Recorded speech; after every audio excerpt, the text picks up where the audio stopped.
नमस्कार फ्रेंड्स, जय जगन्नाथ। मु पूजा स्वागत कर पूजा लाइफस्टाइल को चलते आज ब्लॉग टे आरंभ करवा। ब्लॉग टे आरंभ करने पूर्व मुझे कहि जे मो चैनल टी सब्सक्राइब करेंगे, लाइक करेंगे और शेयर करेंगे। तो आज तो आम सका रुटी आलू भजा होता तो मत खाई सारे और चाह तो आम डेली रुटीन चाह हवा डेली रुटीन माने आम रोसई बास जो बंद हो पचे कि चाहटा कि बंद हेनी। चाह आम सका सन्धार कंपलसरी हवा कथा हम। तो चलते देखा आउ कौन हो समस्ते सकाळ खाଇବା खाई सारे आबे कौन करवा पखाला खाଇବା आउ खराबेल खावाई कौन तैयारी हम चलते देखा। ଆପଣ ମାନଙ୍କୁ କହିଥିଲି ସକାଳ ସରିଯାଇଛି, ବର୍ତ୍ତମାନ ଖରାବେଳ ଖାଇବା ଡାଲମା ସରିଗଲାଣି। ଏବେ ଭେଣ୍ଡି ଭଜା କ'ଣ ଭଲ ଦେଖାଯାଉଛି ଷ୍ଟାଇଲ ହଁ ଭଲ ଲାଗୁଛି। ହାଇ କରିଦେ ଟିକେ। आम ए खाइबू भात ये हूँ टमाटो बैगण लंका काकुड़ी मिसिकी गोटे चकटा हम आलू भेंडी भजा रांझीर प्रभुर खाऊँ ये आम खाऊ। हाई कहीदे टे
कौन कर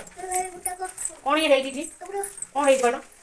कौन खेलुच एमती कौन गोटे गाड़ी गोटे ये सब थुआ कौन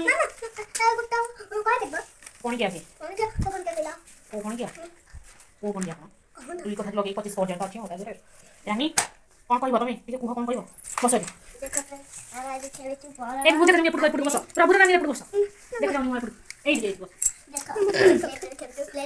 बही तो चिटी जीव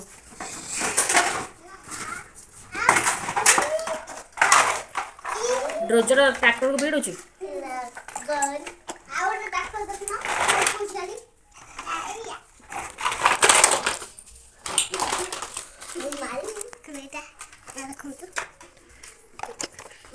दूर रे देखो पाखे रे भल देखे जाऊनी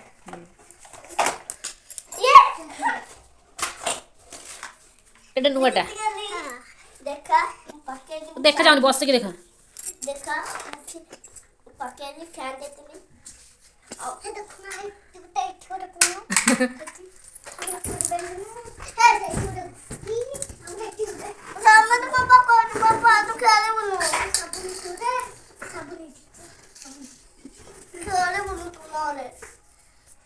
सब साइज कर रख डाला रे रख साइज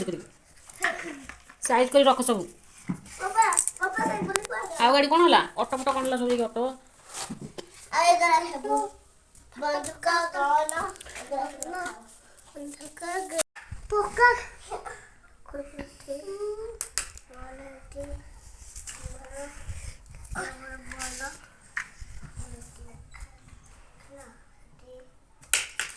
ये पोका बबू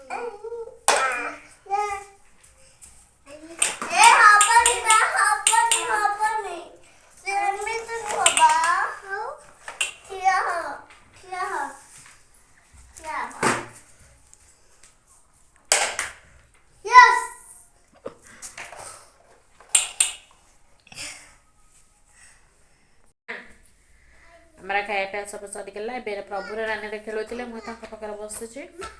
के गोटे पलुटी आज रानी गोटे गप कहे शुणा कि गप कहे तुम कह गप कुआड़े बुलूल खरार बड़े बड़े हुए देखा कौन नहीं हो रानी गप कहे आम शुणा केमी मामा मत कहला मामा मु गोटे गप कहबी आज तुम वीडियो कर हाँ ठीक अच्छे हाँ कहना कि हाँ रही तुम बैग कैमरा कर नमस्कार ट्रैक्टर आज चलावा ट्रैक्टर गप कहबी ये बहुत ट्रैक्टर प्रिय तो से ट्रैक्टर आत्म कहानी कहवा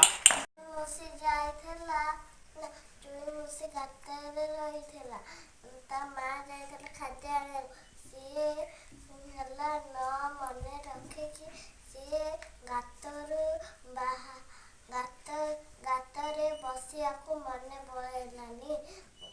ଆଉ ସିଏ ନିଜେ ନିଜେ ଚାଲିଗଲା ଯେତେବେଳେ ଯାଇଛି ଗୁରୁଜୀ गपर ना कौन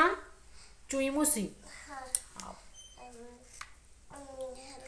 ଗୁରୁଜୀ ତାକୁ ପାଟିରେ କହିଲେ ଆରେ ଚୁଇ ବୁସି ତୁ କହିଛୁ ତୋ ବୋଉକୁ କହିକି ଆସିଛୁ ତ ସେ କିଛି କହିଲାନି ସେଠୁ ସେ ଗଲା କେତେ ସମୟ ଯାଇଛି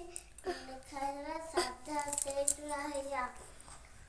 ତାପରେ ସେଠୁ ସେ ସେଇ ଗଛ ମୂଳେ ବସି ପଡ଼ିଲା ଯେତେବେଳେ ଗଛ ମୂଳେ ବସି ପଡ଼ିଛି ସେତେବେଳେ ଗୋଟେ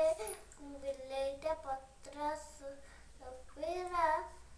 ବିଲେଇର ପତ୍ର ଶୁଭିଲା ମାନେ ଖଡ଼ ଖଡ଼ ହେଲା ଦେଖିଲେ ଉପରକୁ ସେ ଦେଖିନଥିଲା ବିଲେଇକୁ କହିଲା ଆଜି ମୁଁ ତତେ ଖାଇବି ସିଏ କହିଲା ମତେ ଡାକ୍ତର ବିଷ ଇଞ୍ଜେକ୍ସନ ଦେଇଛନ୍ତି ମତେ ଖାଉନୁ ଖାଇଲେ ମରିବୁ ହେଲା ସେଠୁ ସିଏ କହିଲା ଚୁଇ ମୁଁ ସେ ଯା ମୁଁ ତତେ ଆଜି ଛାଡ଼ିଦେବି